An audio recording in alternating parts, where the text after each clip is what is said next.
সবাইকে স্বাগতম আমাদের নতুন একটি ক্লাসে। এই ক্লাসে আজকে আমরা আলোচনা করবো হচ্ছে মেমব্রেন ট্রান্সপোর্ট এবং এই রিলেটেড যত কোশ্চেনগুলো যেগুলো আইটেম হোক, তারপর কার্ড টার্ম, সেগুলো রিটেন ভাইবা এভরিথিং সলভ করা হবে, সেটা প্রফ পর্যন্ত হেল্প করবে এবং প্রত্যেকটা জিনিসের ব্যাখ্যা প্রপারভাবে দেওয়া হবে। এবং আহ, কিছুই লাগবে না, সব বইটই কিছু লাগবে না, জাস্ট গাইডটা ফলো করো।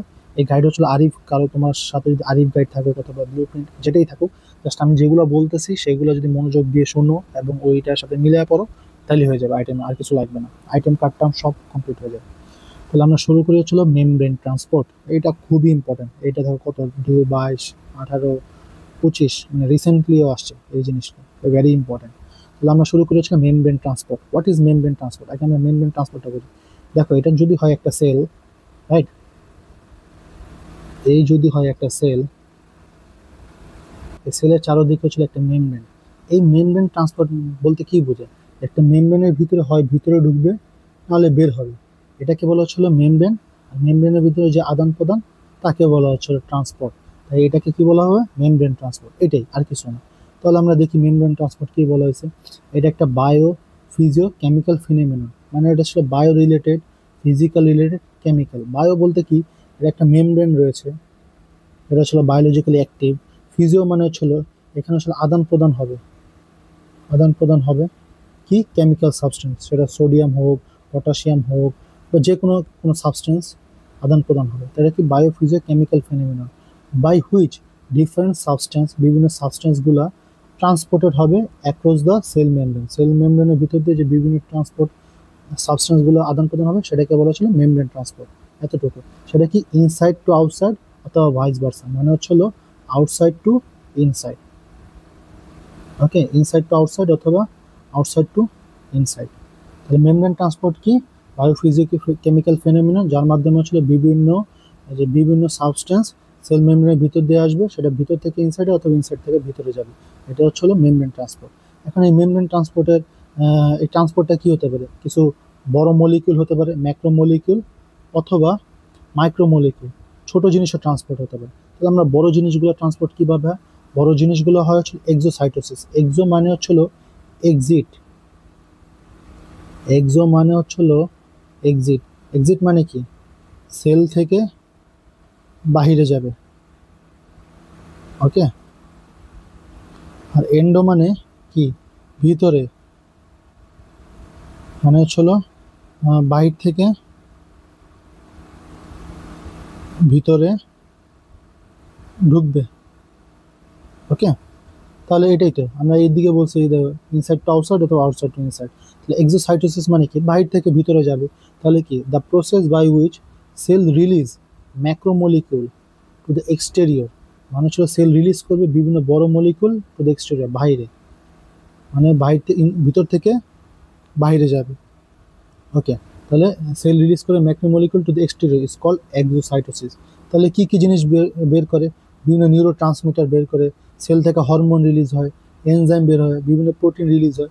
এগুলোকে বলা হচ্ছিল এক্সোসাইটোসিসের মধ্যে। এন্ডোসাইটোসিস কি বলছে?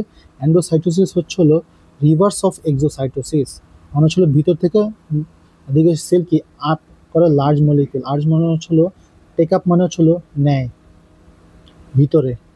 ওকে, ভিতরে নিবে large molecule is called endocytosis. এখন একটা সেলের ভিতরে, এই সেলের ভিতরে যখন ঢুকবে, এই জিনিসটা হতে পারে একটা সলিড অথবা লিকুইড। লিকুইড কি? মানে ধরো পানি, তুমি পানি কি করো? পান করো। আর সলিড কি করো? তুমি ভক্ষণ করো। ওকে। তাহলে পান থেকে মনে রাখবে হলো পিনোসাইটোসিস, আর ভক্ষণ মানে হচ্ছিল phago. So phagocytosis. Cell মানে হচ্ছিল সাইটোসিস। ওকে। তাহলে হচ্ছিল পিনোসাইটোসিস, ফ্যাগোসাইটোসিস। এই যে দেখো, এটাকে কি বলা হচ্ছিল? Cell drinking. এই যে দেখো, পান করা, সেল ড্রিঙ্কিং। ড্রিঙ্কিং মানে কি? পিনোসাইটোসিস। আর সেল ইটিং মানে ভক্ষণ করা, মানে হলো ফেগোসাইটোসিস। ওকে। দেখো, আচ্ছা তার এদিকে আরেকটা কালার দিই।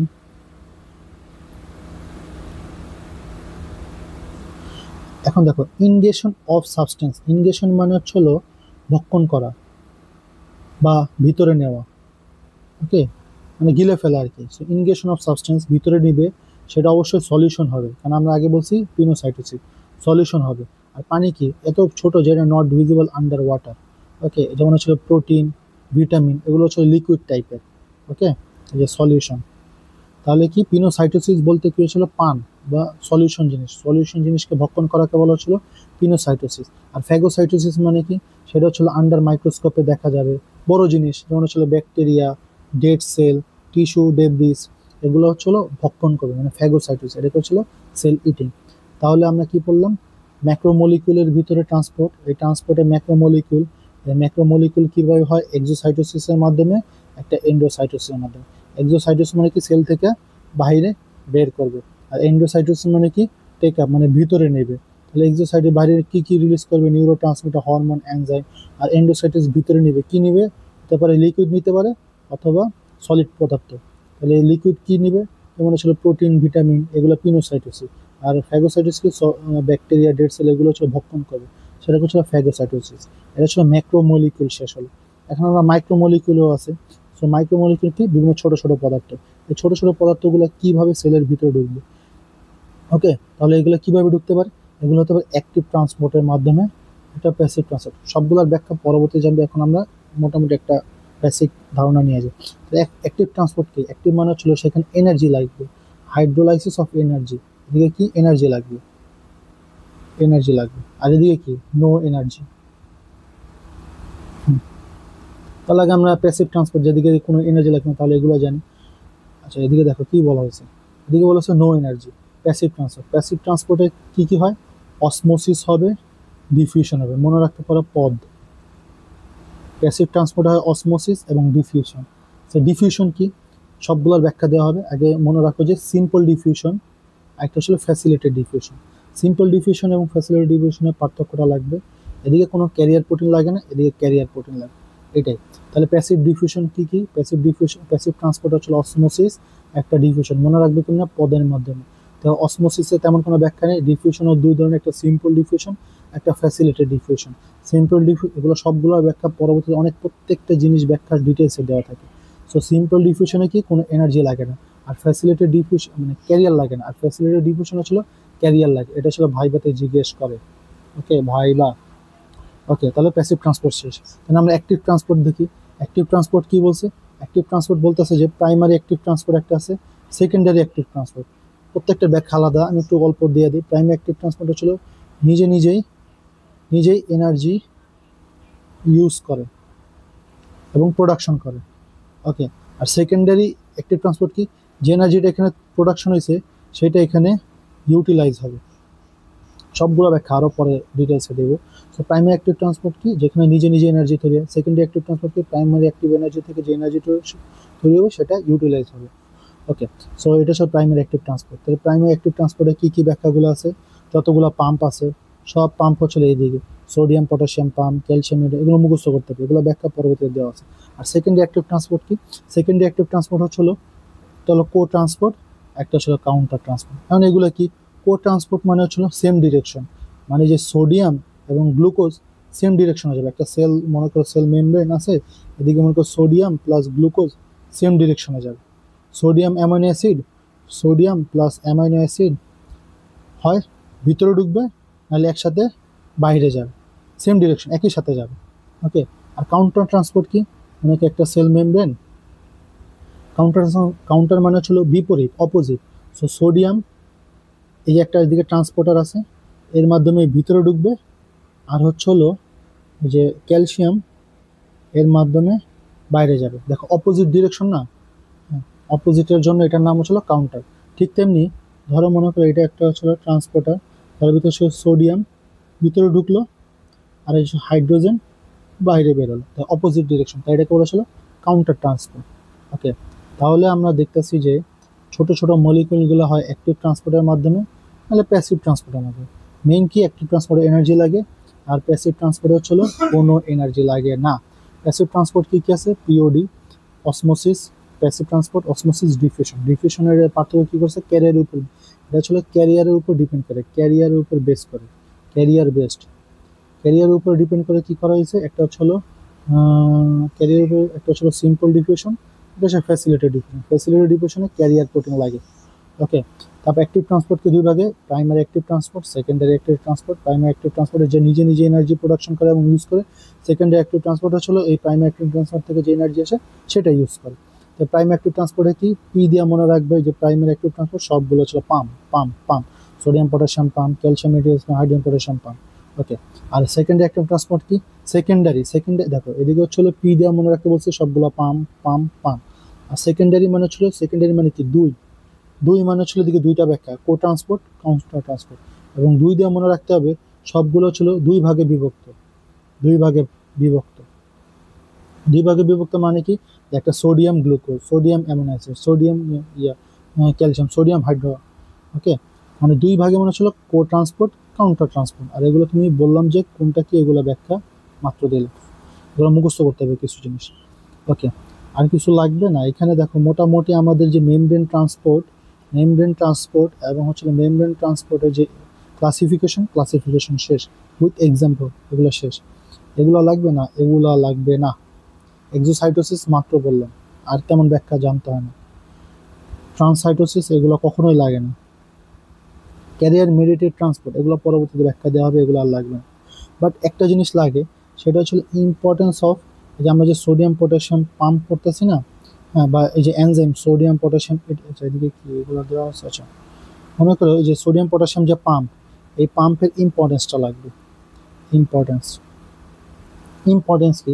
দেখো এদিকে দেওয়া আছে যে সোডিয়াম পটাশিয়াম যে পাম্পটা আছে, এই পাম্পের মাধ্যমে কি করে? Control the volume. এখন একটা জিনিস সবসময় মনে রাখতে হবে, যে মনে রাখার বিষয়টা হলো সোডিয়াম সবসময় ওয়াটারকে নিয়ে চলে, ওয়াটারকে নিয়ে চলে। এখন সোডিয়াম পটাশিয়াম পাম্পটা বুঝলে তখন ইম্পর্টেন্সটা বুঝলে ভালো হতে আছে। ধরো এটা হচ্ছে সোডিয়াম পটাশিয়াম, এটা হলো পাম্প। এই পাম্প কী করবে? এখান থেকে সোডিয়াম বাইরে বের করবে, পটাশিয়াম ভিতরে ঢুকবে। আবার এমন ধরলো কথার কথা, সোডিয়াম ভিতরে ঢুকলো, পটাশিয়াম বাইরে বের হলো, কথার কথা একটা পাম্প। হ্যাঁ, এখন যে সোডিয়ামের সাথে ওয়াটারও ঢুকলো, এই যে সোডিয়ামের সাথে ওয়াটারও বের হলো। এখন ধরো এই পাম্পের মাধ্যমে যদি প্রচুর পরিমাণে সোডিয়াম বেরোতে থাকে, বেরোতে থাকে, বেরোতে থাকে, এবং ওয়াটার বেরোতে থাকে, বেরোতে থাকে, তাহলে একসময় কি সেল শ্রিঙ্ক হয়ে যাবে, মানে চুপসে যাবে না, ওয়াটার সব বেড়ে গেছে। আবার প্রচুর পরিমাণে ওয়াটার যদি ঢুকে যায়, তাহলে কি সোয়েলিং হবে, ফুলে যাবে। তাহলে এই পাম্পটার যদি মনে করো নাক ঠিক মতো কাজ করে, তাহলে কি এরকম হয়? চুপসে যাবে, না হলে সোয়েলিং হবে। তাহলে এটা কি সেলের যে নর্মাল যে ভলিউমটা, সেটা কি ঠিক থাকবে? না, তাহলে ঠিক থাকবে। তাহলে এই জন্য সোডিয়াম পটাশিয়াম পাম্পটা যদি ঠিক মতো কাজ করে, তাহলে একটা নির্দিষ্ট ভলিউম মেনটেন করবে। আর এটাই বলা হয়েছে sodium potassium pump important function কি? সেল ভলিউমটা মেনটেন করা। আবার দেখো এদিকে বলা হয়েছে যে হাইড্রোজেন পটাশিয়াম এটিপিএস গ্যাস্ট্রিক মিউকোসাতে হেল্প করে এবং রেনাল টিউবুলে হেল্প করে। গ্যাস্ট্রিক মিউকোসা কিভাবে কাজ করে? এদিকে কি পাম্প? Hydrogen potassium ATPase. দেখো এদিকে বলা হয়েছে যে gastric mucosa hydrogen potassium ATPase, okay, কি করে? গ্যাস্ট্রিক মিউকোসার ভিতরে HCl সিক্রেট করে। HClটা আসে করে হাইড্রোজেন প্লাস ক্লোরাইড দিয়ে। এই যে HCl, এই যে হাইড্রোজেনটা যদি ভালো মতো সিক্রেট না করে, তাহলে কি HClটা তৈরি হবে? HCl তৈরি না হলে কি ডাইজেশন হবে? না। তাহলে এটা very important, hydrogen potassium ATPase. আবার রেনাল টিউবুলের ভিতরে এই যে দেখো, এর ভিতরে ছিল পটাশিয়াম এক্সক্রিট করে, হাইড্রোজেন ভিতরে ঢোকে। এই পটাশিয়াম এক্সক্রিট করার মাধ্যমে পটাশিয়াম সেল থেকে মানে মানে ইউরিনের মাধ্যমে বের করে দেয়। এর মাধ্যমে আমাদের বডির ভিতরে পটাশিয়াম ব্যালেন্স ঠিক রাখে। নাহলে কি দের ভিতরে পটাশিয়াম বেড়ে যেত, হাইপারন্যাট্রেমিয়া হয়ে যেত। তাহলে এই যে এর মাধ্যমে রেনাল টিউবুল এবং গ্যাস্ট্রিক মিউকোসা ভূমিকা রাখে। ক্যালসিয়াম এটিপিএস, এই এনজাইমটা কি করে? পাম্প করে calcium out of the cell. Okay, হয় cell out of the cell থেকে ক্যালসিয়াম বের করতে সাহায্য করে এইটা। তো মনে করো নার্ভ সেলের ভিতরে আবার অনেক সময় ঢুকাইতে হেল্প করে। ওকে, তাহলে হচ্ছিল এটা ছিল এটিপিএস এর পাম্পের ভূমিকা। হাইড্রোজেন পটাশিয়াম এটিপিএস যে এনজাইমগুলো, এই এনজাইমগুলো কিন্তু এই পাম্পের যে কাজ করে, তো এনজাইমের যে কাজ পাম্পের সেম কাজ। এই calcium ATPase voltage gated calcium চ্যানেলে যে হেল্প করে। তাহলে মোটামুটি এগুলো ইম্পর্টেন্সগুলো শেষ। এখন আমরা পড়বো যে এদিকে যে আমরা ক্লাসিফিকেশনে যে একটা পড়ছিলাম না, কোথায় জানি, এই যে অ্যাক্টিভ ট্রান্সপোর্ট, এই অ্যাক্টিভ ট্রান্সপোর্ট সম্পর্কে জানবো। ওকে, তাহলে আমরা অ্যাক্টিভ ট্রান্সপোর্ট সম্পর্কে পড়ি। আমি আগেই বলছি যে প্রত্যেকটা ব্যাখ্যা দেওয়া হবে। দেখো এটা ভেরি ইম্পর্টেন্ট। এটা কি ইম্পর্টেন্ট? ডিউ 24-এ আসছে, 16-তে আসছে। ওকে, আমরা কি পড়তেছি, গাইড পড়তেছি না বাবা, আমরা গাইড পড়তেছি, আমরা গাইডন পড়তেছি। তো গাইডন পড়তেছি। তো অনেকে ভাবতে পারে যে আমরা দেখো আমরা স্যামসন রাইট পড়তেছি, গাইডন পড়তেছি। অনেকে গাইড পড়ে দেখে ভাবে যে গাইড পড়ো, আরে ভাই গাইড কই পড়তেছি, আমরা গাইডন পড়ি, স্যামসন রাইট পড়ি, জ্ঞানঙ্গ পড়বো সামনে, লেকচার অফ ডিএমসি। দেখো অনেকে ডিএমসিতে নাই, কিন্তু ডিএমসির লেকচার আমরা পড়তেছি, গাইডন পড়তেছি। মানে আমরা এগুলা নর্মাল, আমরা যা পড়তেছি এখন নর্মাল কিছু না, আমরা অনেক বড় বড় বই পড়তেছি, এসএসএমসি লেকচার পড়তেছি, অনেক বড় বড়। আচ্ছা, তাহলে আমরা এখন শুরু করি যে অ্যাক্টিভ ট্রান্সপোর্ট। ওকে, এই অ্যাক্টিভ ট্রান্সপোর্টটা কি? আমরা ফার্স্টে বলছি যে অ্যাক্টিভ ট্রান্সপোর্ট হচ্ছিল এখানে এনার্জি লাগবে। ওকে, ধরো যে আমি একটা এক্সাম্পল দিই। এক্সাম্পলটা হলো একটা পেজ লাগবে। আচ্ছা, অ্যাক্টিভ ট্রান্সপোর্ট, ধরো তুমি মনে করো পাহাড়ে উঠবা। ওকে, এই যে একটা পাহাড়, এই যে অনেক উঁচু একটা পাহাড়, এটা কি উঁচু জায়গা, এটা ছিল নিচু জায়গা। ওকে, উঁচু জায়গা নিচু জায়গা। এখন হলো এই পাহাড় থেকে তুমি যদি উপরে উঠতে চাও, তুমি অনেক ক্লান্ত। ওকে, তুমি অনেক ক্লান্ত। এই গল্পটা জানলেই তোমার এই অ্যাক্টিভ ট্রান্সপোর্টে অনেক কনসেপ্ট শেষ হয়ে যাবে। তাহলে ধরো তুমি অনেক ক্লান্ত, এখন তুমি কি করবে, এখান থেকে এখানে উঠতে হলে তুমি উঠতে চাবে না, তাহলে তুমি কি করবে, গাড়িতে চলবে। ওকে, এটা কি গাড়ি, গাড়িতে চললাম। তাই গাড়ির জন্য কি লাগবে, তোমাকে তো এই মানুষটা এমনি গাড়িতে নিবে না, তাহলে গাড়ির জন্য টাকা লাগবে। গাড়িতে চড়তে কি লাগবে, টাকা। ওকে, তাহলে এটা ছিল নিচের থেকে উপরে উঠবা, নিচের থেকে উপরে উঠবো, এর জন্য কি লাগবে, প্রচুর এনার্জি লাগবে, টাকা। যে টাকা লাগবে সাথে গাড়ি লাগবে, এটাকে বলা হচ্ছিল কি অ্যাক্টিভ ট্রান্সপোর্ট। তাহলে এটা কিভাবে আমরা মিলাইলাম, দেখো এখানে বলা হয়েছে যে অ্যাক্টিভ ট্রান্সপোর্ট কি, মুভমেন্ট অফ মলিকিউলস। আগে বলছি যে ট্রান্সপোর্ট হবে movement of molecules across the living cell membrane, cell মেমব্রেনের ভিতর দিয়ে যাবে, এটাকে বলা হচ্ছে মেমব্রেন ট্রান্সপোর্ট, মেমব্রেন ট্রান্সপোর্ট। এখন এটা কি অ্যাক্টিভ, যেহেতু অ্যাক্টিভ মেমব্রেন ট্রান্সপোর্ট, আর অ্যাক্টিভের ঘটনাটা হচ্ছে পাহাড়ের ঘটনা। এখানে দেখো কি বলা হয়েছে যে আপহিল এগেনস্ট কনসেন্ট্রেশন গ্রেডিয়েন্ট, মানে উপরে উঠবে। যে দেখো বলছি না যে পাহাড় থেকে নিচে যে যে উপরে উঠতেছে, এই যে নিচে, সো কনসেন্ট্রেশন গ্রেডিয়েন্ট থাকবে নিচ থেকে, মানে লো থেকে, লো থেকে হাইয়ে যাবে, লো থেকে হাইয়ে যাবে। তাহলে কি, প্রথম হচ্ছে আপহিল এগেনস্ট কনসেন্ট্রেশন গ্রেডিয়েন্ট, এই গ্রেডিয়েন্ট থাকতে হবে, লো থেকে নিচের দিকে যাবে।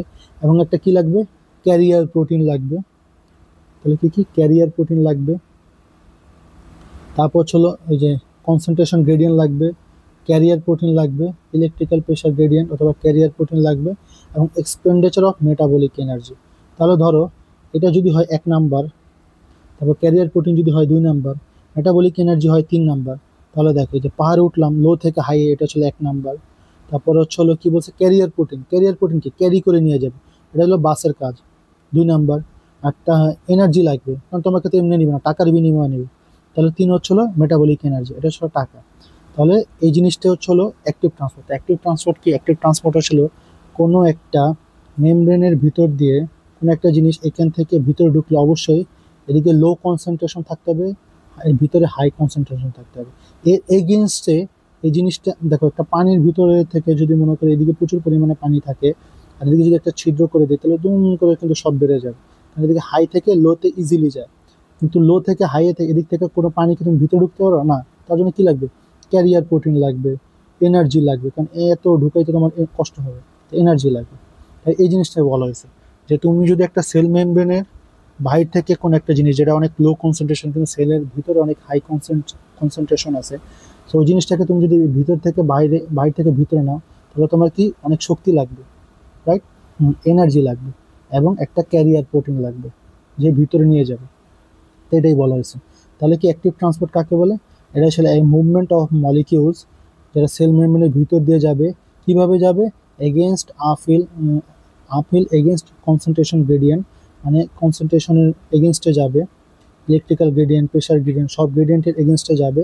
এবং সেখানে অবশ্যই একটা ক্যারিয়ার প্রোটিন লাগবে, এবং মেটাবলিক এনার্জি লাগবে, টাকা লাগবে।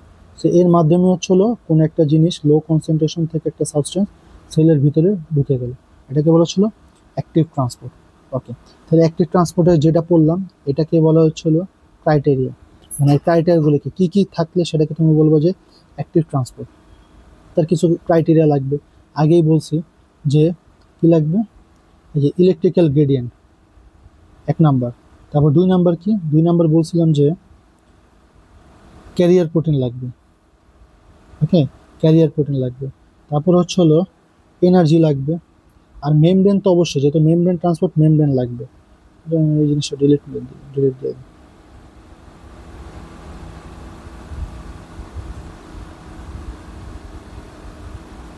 আচ্ছা, তাহলে আমরা কি দেখতেছি যে কিছু ক্রাইটেরিয়া আছে যে অ্যাক্টিভ ট্রান্সপোর্টের, মানে এই জিনিসগুলো বৈশিষ্ট্যগুলো থাকতে হবে। আগেই বলছি যে ইলেকট্রিক্যাল গ্রেডিয়েন্ট থাকতে হবে, তারপর কি থাকতে হবে, ক্যারিয়ার প্রোটিন থাকতে হবে, মানে প্রথমে পাহাড় থাকতে হবে, পাহাড়ের পর বাস থাকতে হবে, বাসে ওঠার জন্য টাকা থাকতে হবে। এই তিনটা মাস্ট একটা অ্যাক্টিভ ট্রান্সপোর্টের। এখন আর এটা হলো অ্যাক্টিভ ট্রান্সপোর্ট। এগুলো কি অ্যাক্টিভ ট্রান্সপোর্টের এই তিনটা ক্রাইটেরিয়া, 1, 2, 3, এগুলো হচ্ছে অ্যাক্টিভ ট্রান্সপোর্টের ক্রাইটেরিয়া। আর যেহেতু এটা মেমব্রেন ট্রান্সপোর্ট, অবশ্যই মেমব্রেন থাকতে হবে। ওকে, মেমব্রেন ট্রান্সপোর্টে তো মেমব্রেন অবশ্যই থাকতে হবে, কারণ এটা মেমব্রেন ট্রান্সপোর্ট। তাহলে 1, 2, 3, 4টা পোর্শন শেষ। এখন একটা মানুষ যখন তুমি বাস দিয়ে যাবা, রাইট, এখন যদি তুমি বাস দিয়ে যাও তাহলে অবশ্যই একা মানুষ হেঁটে হেঁটে একা উঠবে। তুমি যখন একটা বাসে যাবা, বাসে অনেকগুলো মানুষ যাবে, তাহলে বাসের ভিতরে কি ম্যাক্সিমাম রেট অফ ট্রান্সপোর্ট, মানে ম্যাক্সিমাম এখানে ট্রান্সপোর্ট হবে। মানুষের প্রচুর এনার্জি লাগবে এবং এনার্জি প্রডিউস হবে এই জিনিসটা। আর এর মাধ্যমে কি কি উৎপন্ন হয়, এটা বিভিন্ন আয়ন, কোথায়, বিভিন্ন আয়ন, সুগার, অ্যামাইনো অ্যাসিড এই অ্যাক্টিভ ট্রান্সপোর্টের মাধ্যমে আদান প্রদান হয়। তাহলে আমরা কি কি বুঝলাম, এদিকে বোঝার বিষয় হচ্ছে অ্যাক্টিভ ট্রান্সপোর্ট। অ্যাক্টিভ ট্রান্সপোর্ট মানে বিভিন্ন মলিকিউল ট্রান্সপোর্ট হবে, কিসের রূপে, কনসেন্ট্রেশন গ্রেডিয়েন্ট, ক্রাইটেরিয়া প্রোটিন লাগবে, ক্যারিয়ার প্রোটিন লাগবে, এনার্জি লাগবে। এটা অ্যাক্টিভ ট্রান্সপোর্ট। অ্যাক্টিভ ট্রান্সপোর্টে কি কি লাগবে, ক্রাইটেরিয়া লাগবে। ক্রাইটেরিয়া কি, অবশ্যই ইলেকট্রিক্যাল গ্রেডিয়েন্ট লাগবে, এনার্জি লাগবে, এবং ক্রাইটেরিয়া প্রোটিন, ক্যারিয়ার প্রোটিন লাগবে। আর যেহেতু মেমব্রেন প্রোটিন, অবশ্যই মেমব্রেন লাগবে। আর যেহেতু এটা বাসের মাধ্যমে তাহলে ম্যাক্সিমাম রেট হবে, এবং সুগার, এগুলো এর মাধ্যমে ট্রান্সপোর্ট হয়। ওকে, সো অ্যাক্টিভ ট্রান্সপোর্ট। আর আমরা কি করছিলাম, অ্যাক্টিভ ট্রান্সপোর্ট কয় ধরনের, অ্যাক্টিভ ট্রান্সপোর্ট 2 ধরনের। একটা প্রাইমারি অ্যাক্টিভ ট্রান্সপোর্ট, আর একটা সেকেন্ডারি অ্যাক্টিভ ট্রান্সপোর্ট। ওকে, তাহলে আমরা প্রাইমারি অ্যাক্টিভ ট্রান্সপোর্ট কি, প্রাইমারি অ্যাক্টিভ ট্রান্সপোর্ট, ধরো মনে করো তুমি যে বাসে উঠলা, এই বাসে এই বাসে উঠলে মনে করো নিজে সরাসরি টাকা দিলা, নিজের টাকা, তাহলে নিজের টাকা, এটা প্রাইমারি অ্যাক্টিভ ট্রান্সপোর্ট। যে সকল যা বলছি সবগুলোই থাকবে, মানে এই যে কেমিক্যাল, কেমিক্যাল গ্রেডিয়েন্ট থাকতে হবে, অ্যাক্টিভ ট্রান্সপোর্টের যে সকল বৈশিষ্ট্য, অ্যাক্টিভ এক্সপেন্ডিচার। এদিকে যে জিনিসটা এক্সেপশন, সেটা অ্যাক্টিভ এক্সপেন্ডিচার অফ এনার্জি। আর বাকি সব সেম।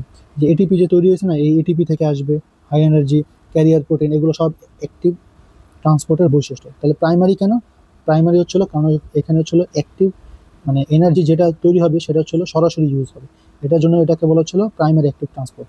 তাহলে সেকেন্ডারি অ্যাক্টিভ ট্রান্সপোর্ট কি, সবগুলো সেম থাকবে, জাস্ট একটা জিনিস আলাদা থাকবে, যে এনার্জিটা তৈরি হবে, the energy which is derived secondary active transport gradient produced by primary active, মানে প্রাইমারি অ্যাক্টিভ ট্রান্সপোর্ট থেকে যে এনার্জিটা তৈরি হবে, সেই এনার্জিটা এই সেকেন্ডারি অ্যাক্টিভ ট্রান্সপোর্টে ইউজ হবে, মানে বাবার টাকা দিয়ে আমি গাড়িতে উঠতেছি, এই টাইপের। তাহলে প্রাইমারি অ্যাক্টিভ ট্রান্সপোর্ট কি, সরাসরি এনার্জি ইউজ হবে। আর সেকেন্ডারি অ্যাক্টিভ ট্রান্সপোর্ট কি, যেটা মানে প্রাইমারি অ্যাক্টিভ থেকে যে এনার্জিটা তৈরি হবে সেটা এখানে ইউজ হবে। তাহলে এখানে আগেই বলছি যে এই পাম্পগুলো ইউজ হবে, এগুলো বলার কিছু নেই। কো ট্রান্সপোর্ট কি, এই যে আগে ব্যাখ্যা দেওয়া আছে, সেম ডিরেকশনে যাবে। আর কাউন্টার ট্রান্সপোর্ট কি, অপোজিট ডিরেকশনে যাবে, to substance in the opposite direction. এই জন্য এটার জন্য নাম symport, same direction. Anti মানে opposite, opposite direction. Okay, so same direction, একটা অপোজিট ডিরেকশন, শেষ। তাহলে এটার ব্যাখ্যাগুলো দেওয়া আছে, এক্সাম্পলগুলো পড়ছি, শেষ। Primary active transport, secondary active transport, এটা অ্যাক্টিভ ট্রান্সপোর্টের ক্লাসিফিকেশন। আর কিছু লাগবে না, আর কিছু লাগবে না। এগুলো কি criteria of primary active transport, এগুলো বলছি, এগুলো পড়লে তুমি বুঝতে পারবে সেম জিনিস। এখন আমি যে primary active transport, secondary active ট্রান্সপোর্টটা পড়লাম, সেটার ব্যাখ্যাটা দাও। মানে যদি ভাইবা আইটেমে জিজ্ঞেস করে যে দুটার ডিফারেন্সগুলো কী কী, যা পড়ছে এইগুলোই। এদিকে কি বলছে, এদিকে অ্যাক্টিভ এক্সপেন্ডিচার অফ এনার্জি, আর এদিকে কি, এদিকে যে আমরা আগে বলছি যে ওদিক থেকে এনার্জি নিয়ে ইউজ হয়। এদিকে এটিপি সরাসরি ইউজ করে, আর derive secondarily from the primary active transport, ওই যে প্রাইমারি থেকে আসা এনার্জি ইউজ হয়। এদিকে কি, ইলেকট্রোকেমিক্যাল গ্রেডিয়েন্ট লাগবে। এদিকে ওয়ান সাবস্টেন্স হতে পারে, কেমিক্যালের সাথে যেতে পারে, অথবা অপোজিট ডিরেকশনে যেতে পারে, মানে সেম পোর্ট, মানে কো ট্রান্সপোর্ট অথবা counter transport. Okay, number of substance ট্রান্সপোর্টের, এদিকে কি যাবে, hydrogen pump, sodium potassium pump, মানে একটা ঢুকবে, হয় সোডিয়াম ঢুকবে। সোডিয়াম পটাশিয়াম পাম্প বলতে কি বোঝায়, হয় সোডিয়াম ঢুকবে, তাহলে পটাশিয়াম বার করবে, মানে একটা করে যাবে।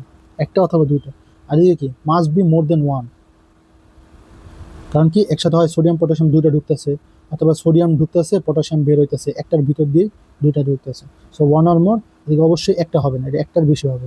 ওকে, সাব ডিভিশন এদিকে কিছু আছে না, এদিকে হচ্ছে কো ট্রান্সপোর্ট, কাউন্টার ট্রান্সপোর্ট, কারণ এটা সেকেন্ডারি, সেকেন্ডারি মানে দুই, তাই এটা দুইটাই। ওকে, এর এক্সাম্পল আগে আমরা পড়ছি, তাহলে এর ডিফারেন্সগুলো পড়া শেষ। তারপর হচ্ছে হলো ভেরি ইম্পর্টেন্ট একটা কোশ্চেন হচ্ছে হলো সোডিয়াম পটাশিয়াম পাম্প। এই যে আমরা যে একটা বললাম না, এই একটা ব্যাখ্যার আমরা যে এক্সাম্পল, একটা এক্সাম্পলের ব্যাখ্যা জানতে হবে, সেটা ভেরি ইম্পর্টেন্ট। কীভাবে দেখো, ডিউ 25 আসছে, ডিউ 24 আসছে, মানে এটা রিটেনে আসবে মাস্ট। এবং রিটেন না শুধু, এটা হচ্ছে রিটেনের সাথে ভাইভাতেও আসবে। তাহলে আমরা দেখি এদিকে কি কি বলা হয়েছে। সোডিয়াম পটাশিয়াম পাম্প, এই সোডিয়াম পটাশিয়াম পাম্পের ব্যাখ্যাটা জানার আগে আগে দেখতে হবে এটা কি। সোডিয়াম পটাশিয়াম পাম্পটা হচ্ছে হলো প্রাইমারি অ্যাক্টিভ ট্রান্সপোর্ট। ওকে, এই জিনিসটা আগে আমি বলি যে সোডিয়াম পটাশিয়াম পাম্প করবে, মানে হচ্ছে একটা যে মনে করো সেল মেমব্রেন, ধরো এটা একটা সেল মেমব্রেন, মেমব্রেনের ভিতরে একটা পাম্প বসানো আছে। এই পাম্পের কাজ কি দেখো, এই পাম্পটা যদি আমি একটু বড় করে দেখাই, এই পাম্পটা হচ্ছে ধরো এটা হলো একটা পাম্প। এই পাম্পটা কি করবে, সেলের ভিতর থেকে যত সোডিয়ামগুলো আছে বের করবে, বের করবে, আর পটাশিয়ামটা ভিতরে ঢুকাবে, পটাশিয়াম ভিতরে ঢুকাবে। ওকে, তাহলে এদিকে 3টা সোডিয়াম বের করবে আর 2টা পটাশিয়াম সেলের ভিতরে ঢোকাবে। এটাই হচ্ছে হলো সোডিয়াম পটাশিয়াম পাম্প, আর কিছু না। এটা হলো গ্রস কোশ্চেন। তাহলে কি গ্রস কোশ্চেন কি, সোডিয়াম পটাশিয়াম হচ্ছে হলো সোডিয়াম কি করবে, 3টা সোডিয়াম সেল থেকে বাহিরে নেবে। ওকে, সোডিয়াম। আর পটাশিয়াম কি করবে, 2টা পটাশিয়াম বাহির থেকে সেলের ভিতরে নিবে। এটা ছিল বেসিক, একবারে বেসিক জিনিস, সোডিয়াম পটাশিয়াম পাম্প কি এটা, আর কিছু না। তাহলে দেখি এটা কি বলছি, প্রাইমারি অ্যাক্টিভ ট্রান্সপোর্ট আমরা এক্সাম্পলে পড়ছি, যেটা কি করবে, পাম্প করবে, কি করবে, 3টা সোডিয়াম ইনসাইড থেকে আউটসাইড অফ দ্য সেল, সেলের বাইরে নেবে। আর একই সময়ে 2টা সোডিয়াম আউটসাইড থেকে ইনসাইড, ইনসাইড অফ দ্য সেলের ভিতরে নেবে। এটা হচ্ছে হলো primary active transport. Against their concentration gradient, active expenditure of energy, carrier protein, এগুলো আমরা আগে অ্যাক্টিভ ট্রান্সপোর্ট, তারপর হচ্ছে প্রাইমারি অ্যাক্টিভ ট্রান্সপোর্ট, এগুলো ব্যাখ্যা করছি। তাহলে এদিকে মেইন জিনিসটা কি, 3টা সোডিয়াম, এই পটাশিয়াম পাম্পের কাজ কি, 3টা সোডিয়াম বাইরে থেকে ভিতরে নেবে, আর 2টা পটাশিয়াম ভিতর থেকে বাইরে থেকে ভিতর, 3টা সোডিয়াম ভিতর থেকে বাইরে নেবে, 2টা পটাশিয়াম বাইরে থেকে ভিতরে নেবে। এটাই হচ্ছিল সোডিয়াম পটাশিয়াম, সোডিয়াম পটাশিয়াম পাম্পের কাজ, আর কিছু না। তাহলে মেকানিজম কিভাবে কাজ করে, কিভাবে কাজ করা হচ্ছিল, এই যে আমরা পাম্পটা দেখতেছি না, এই পাম্পটা ধরো এখানে একটা অ্যাড করা আছে, এটা হচ্ছে পাম্প। এই পাম্পটা ধরো ছবিটা এমন। ওকে, তাহলে এই পাম্পের ভিতরে কি, ধরো এই পাম্পটা হচ্ছিল, এই দেখো এটা ছিল আমার ইমেজিনে জাস্ট বোঝার জন্য। ধরো এই পাম্পটা হচ্ছিল এমন, এই পাম্প, আচ্ছা আমি ছবিটা আট করে দেখেন। ধরো এই পাম্পটা হচ্ছিল এমন, এই পাম্পের ভিতরে একটা গোল রাউন্ড আছে, একটা এমন চ্যাপ্টা জিনিস আছে। তাহলে এই পাম্পকে বলা হচ্ছে আলফা, এই ইউনিটটা দেখো, যে এটাকে বলা হচ্ছিল পাম্প। এই পাম্পের একটা 2টা পোর্শন, একটা আলফা পোর্শন, একটা বিটা পোর্শন। ওকে, আলফা পোর্শন আবার আউটার পোর্শন একটা আছে, ইনার পোর্শন একটা আছে। ওকে, এই একটা আউটার পোর্শন, একটা ইনার পোর্শন, এই আলফা পোর্শন। আউটার পোর্শন এটা, যেটা বাহিরের দিকে থাকবে, আর এটা কি ইনার পোর্শন, আর এটা কি মাঝখানের পোর্শন, মাঝের দিকে। এই আউটার পোর্শন কি করবে, এখানে হচ্ছিল এই যে এই সাইডের ভিতরে হচ্ছিল পটাশিয়াম বাইরে থেকে অ্যাটাচ করবে, 2টা পটাশিয়াম এসে এখানে অ্যাটাচ করবে। ওকে, আর এর ভিতরে কি থাকবে, 3টা সোডিয়াম যুক্ত হওয়ার ইউনিট, ইনার পোর্শন। ওকে, তাহলে এই জিনিসটা বুঝতে পারছো। তাহলে আমরা এই ছবিতে আসি, তাহলে এই যে দেখো এই 3টা সাব ইউনিট, 2টা সাব ইউনিট।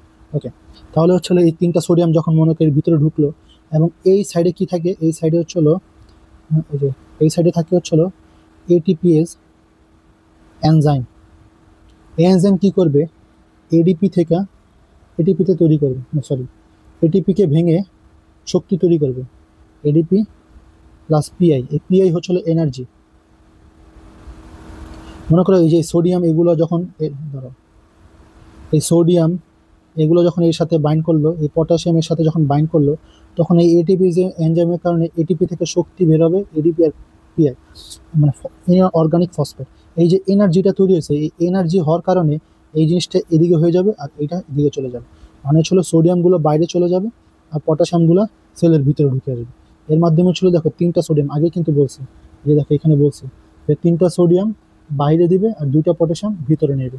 তো দেখো যখনই মনে করো এই এনার্জি তৈরি হবে, এই এনার্জির মাধ্যমে এর ভিতরে কিছু চেঞ্জ হবে। কি চেঞ্জ হবে?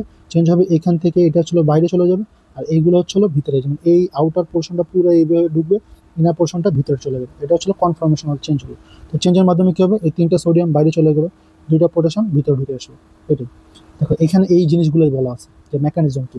মেকানিজমটা হচ্ছিল, দেখো এদিকে বলা হয়েছে যে ক্যারিয়ার প্রোটিন সোডিয়াম পটাশিয়াম পাম্পের ভিতরে কি 2টা সাব ইউনিট থাকে, একটা আলফা এবং বিটা, আগেই বলছে alpha subunit beta subunit. Okay, 2টা সাব ইউনিট পড়লাম। তারপর কি বলছে? ইনার পোর্শন অফ আলফা সাব ইউনিটের বিষয়ে 3টা বাইন্ডিং সাইট ফর সোডিয়াম। এই যে দেখো এদিকে কিন্তু আগেই বলা হয়েছে ইনার পোর্শন, এই যে ইনার পোর্শনের ভিতরে আলফা সাব ইউনিটের ভিতরে 3টা বাইন্ডিং সাইট সোডিয়ামের জন্য আছে, এই যে এটাই বলা হয়েছে। আর কি বলছে? Near the sodium binding site, এই যে সোডিয়াম বাইন্ডিং সাইট যেটা আছে এর ভিতরে আলফা সাব ইউনিটের ভিতরেই আছে এটিপিএস অ্যাক্টিভিটি। এটিপিএস অ্যাক্টিভিটি যে এনজাইমটা এদিকে অ্যাক্টিভিটি করবে।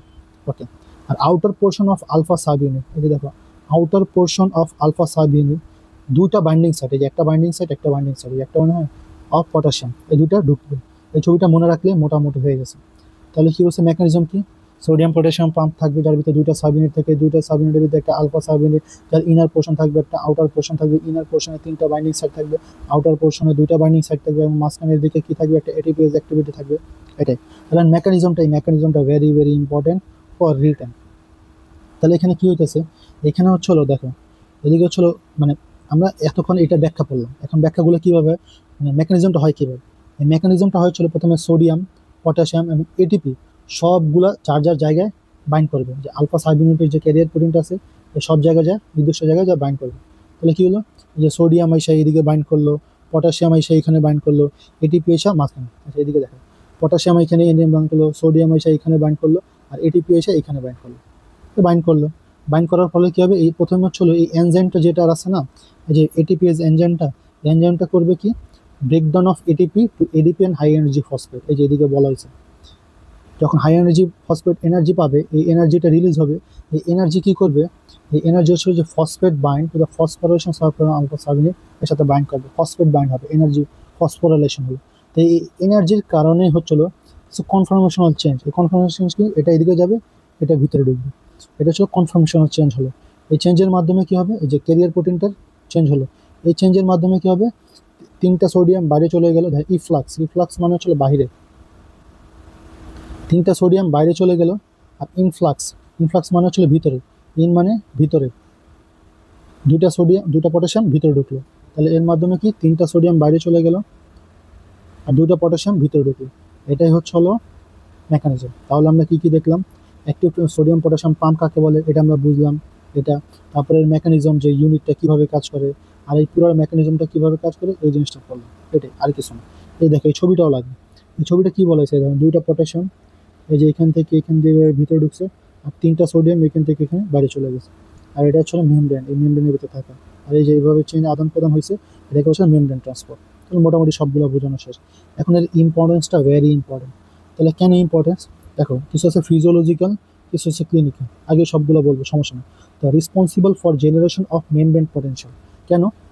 দেখো এই যে আমরা আগে বলছি যে সেল মেমব্রেনের ভিতরে 3টা সোডিয়াম বাইরে চলে গেল এবং 2টা পটাশিয়াম ভিতরে ঢুকলো।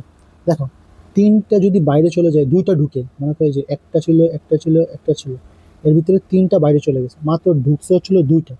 তাহলে এদিকে কি একটা নেগেটিভ চার্জ, মানে একটু সমান সমান হইতে কি একটা পজিটিভ চার্জ দরকার ছিল, বাট সমান পরিমাণ হয় না, মানে একটু নেগেটিভিটি বজায় আছে।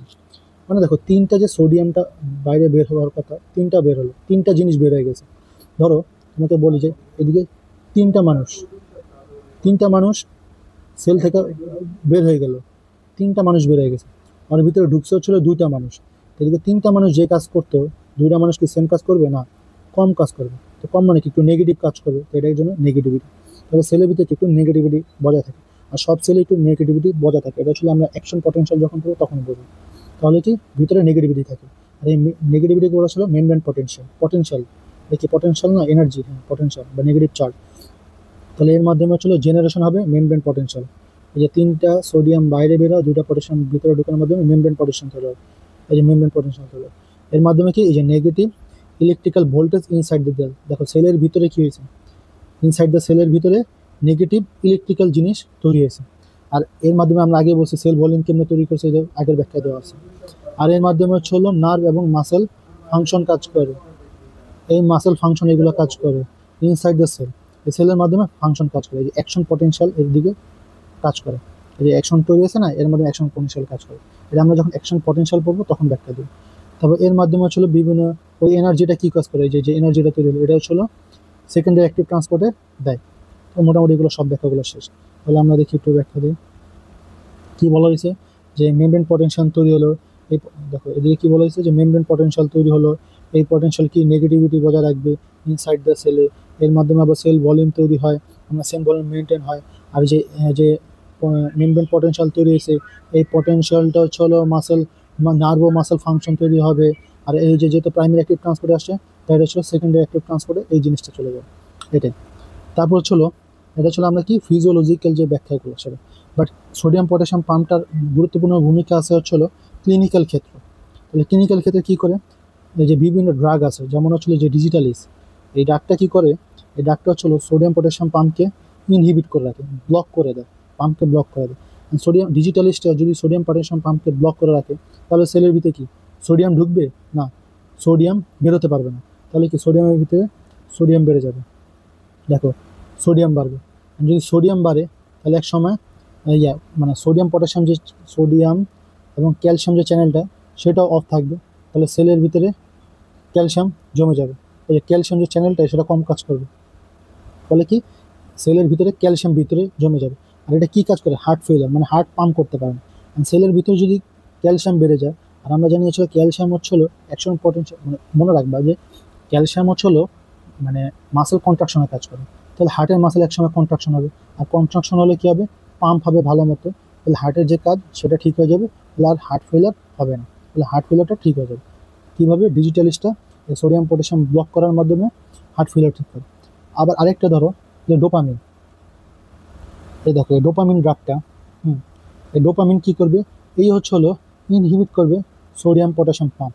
তাহলে কী হবে, সোডিয়াম পটাশিয়াম পাম্প যদি ইনহিবিট হয়ে যায়, তাহলে এর মাধ্যমে কি সোডিয়াম পটাশিয়াম অফ আছে, অফ মানে কি সোডিয়াম রিঅ্যাবজর্পশন কমে যাবে। মনে করো এই যে যে কিডনির ভিতরে থাকে না, এর ভিতরে যে পাম্পটা, এর ভিতরে যে সোডিয়ামটা রিঅ্যাবজর্পশন হতো এই সোডিয়ামের মাধ্যমে, এই সোডিয়াম রিঅ্যাবজর্পশনটা কমে যাবে। সোডিয়াম রিঅ্যাবজর্পশন কমে গেলে কী হবে, সোডিয়াম রিঅ্যাবজর্পশন হচ্ছে না, সোডিয়াম রিঅ্যাবজর্পশন হবে, ফলে সকল সোডিয়াম এর ভিতরে মূত্রের মাধ্যমে ইউরিনের মাধ্যমে চলে যাবে। তাকে একে কী বলা, ন্যাট্রিউরিসিস। মানে ন্যাট্রি মানে ছিল সোডিয়াম, ইউরিসিস মানে ছিল ইউরিন, এর মাধ্যমে ইউরিন কাজ করবে, মানে ইউরিনের মাধ্যমে সোডিয়াম বের হয়ে যাবে, ফলে ট্রিটমেন্ট হয়ে যাবে, বিভিন্ন শক টক এগুলোতে হেল্প হয়। তাহলে দেখো আমরা কী বলতেছি, যে সোডিয়াম মানে অ্যাক্টিভ ট্রান্সপোর্ট বা সোডিয়াম পটাশিয়াম পাম্পের ইম্পর্টেন্স কী। ইম্পর্টেন্স করলাম যে মেমব্রেন পটেনশিয়াল তৈরি করে, এর মধ্যে নেগেটিভিটি বজায় রাখে, আগে বলছে সেল ভলিউম তৈরি করে, আর এই মেমব্রেন পটেনশিয়াল মাধ্যমে বিভিন্ন মাসেল ফাংশন কাজ করে, আর যে এনার্জিটা তৈরি হয় সেটা একসময় অ্যাক্টিভ ট্রান্সপোর্টে কাজ করবে এটা। তারপর হলো ক্লিনিক্যালের কাজ কি, যে ডিজিটালিস ড্রাগটা দিব, এই ড্রাগটা কী করবে, সোডিয়াম পটাশিয়াম পাম্পকে ব্লক করবে। এই ব্লক করলে সেলের ভিতরে সোডিয়াম বেড়ে যাবে, আর সোডিয়াম বেড়ে গেলে এক সময় যে ক্যালসিয়াম চ্যানেলটা আছে এই ক্যালসিয়াম চ্যানেল অফ হয়ে যাবে। ক্যালসিয়াম চ্যানেল অফ হয়ে গেলে সেলের ভিতরে ক্যালসিয়াম বেড়ে যাবে। আর আমরা জানি সেটা ক্যালসিয়াম কী করে, মাসেল কন্ট্রাকশন করে, এই এক সময় হার্টের মাসেল কন্ট্রাকশন করবে। এই হার্টের মাসেল কন্ট্রাকশন করার মাধ্যমে কী হবে, হার্টের মাসেল হার্ট পাম্প করবে, হার্ট পাম্প করলে কী হবে, হার্ট ফেলিয়ারটা ট্রিটমেন্ট হবে। দেন আরেকটা ফাংশন কি, ডোপামিন। এই ডোপামিন কী করবে, সেই একই মাধ্যমে সোডিয়াম পটাশিয়াম অফ করে দেবে, ফলে সোডিয়াম পটাশিয়াম অফ হলে কী হবে, কোনো সোডিয়াম রিঅ্যাবজর্পশন হবে না, তাহলে ইউরিনের মাধ্যমে সোডিয়াম বের হয়ে যাবে, তাই একে কী বলে, নেট্রিউরিসিস হবে, ইট কজিং নেট্রিউরিসিস। ওকে, ডোপামিনের কাজ হচ্ছে নেট্রিউরিসিস করো, শেষ, আর কিছু লাগবে না। তাহলে মোটামুটি হচ্ছিল সোডিয়াম পটাশিয়াম পাম্প মেকানিজম, তারপর ছিল মেকানিজম শেষ হলো, এর ইম্পর্টেন্স কি এগুলো শেষ হলো। তারপর ছিল এটিপিএস। এটিপিএস হচ্ছিল এই যে সোডিয়াম পটাশিয়াম যে পাম্পটা থাকে না, এই পাম্পের ভিতরে যে এনজাইমটা থাকে, এই এনজাইমকে বলা হচ্ছিল সোডিয়াম পটাশিয়াম এটিপিএস। দেখো হচ্ছে এনজাইম, এই এনজাইমটা কী করে, এই এনজাইমটা যে আমরা বলছি না যে এটিপি থেকে এডিপি তৈরি করতে যে এনার্জি লাগে, এই এটিপিকে ভাঙতে হচ্ছিল এই এনার্জিটা লাগে। তাহলে কি বলছে, যে এই যে সোডিয়াম পটাশিয়াম যে ক্যাটালিস, এই এনজাইমটা কী করে, hydrolysis of ADP to ADP, মানে এটিপি থেকে এডিপি ভাঙে, এর ফলে এনার্জি তৈরি হয়, এই যে এনজাইম তৈরি করবে। উক্ত এনার্জি কি, 3টা সোডিয়াম বাইরে দেবে, 2টা পটাশিয়াম ভিতরে ঢুকাবে।